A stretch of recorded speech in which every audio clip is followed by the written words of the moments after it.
Indian philosophy has three concepts that can be extremely hard for Westerners to understand. These three concepts are manas, jiva, and atma. Atma is that which perceives experience, jiva is the essence of a person, and manas is mind. These three concepts in Western philosophy are oftentimes all combined into one single concept, which is consciousness. There are theoretically vocab distinctions in Western philosophy, but they're rarely used. Thus, the difficulty.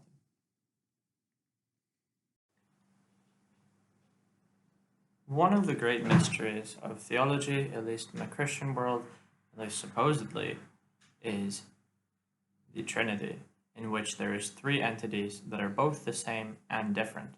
How is this possible? Because evidently, if something is the same as something else completely, then it is, well, the same as something else. For this understanding, we need to turn to the aforementioned Indian philosophy. In the 13th chapter of the Gospel of Mark, Jesus talks about how no man can know the hour, no angel can know the hour, and not even the Son can know the hour, but only the Father. This shows a difference in knowledge. What is it that exactly knows information? Well, in this connotation, at least according to my interpretation, knowledge is specifically in reference to be able to communicate.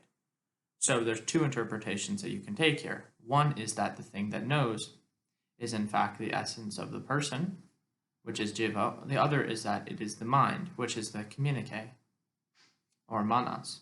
You could also even argue that atma knows this information, but atma doesn't know anything except through mind. So this would imply mind knows it too.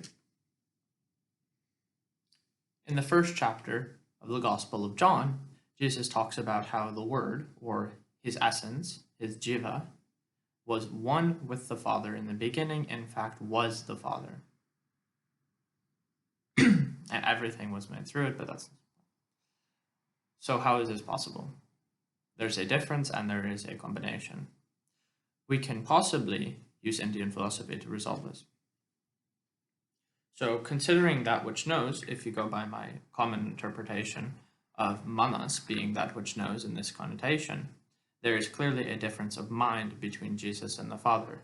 This also makes sense philosophically, as how can two entities act different and do different actions and one pray to the other if they do not have a difference of mind?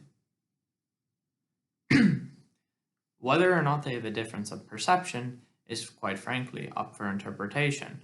I do think they do, but this ultimately, again, is up for interpretation, as atma cannot be known by anything else other than the atma, not even the mind. Therefore, we can determine by this that they have a similar jiva, is based off of John 1:1, and a different manas, and possibly a different atma. What does this mean? Well, the ethical implications of this, depending on how you interpret it, could determine whether we should actually pray to Jesus or pray through Jesus. This I will leave up to further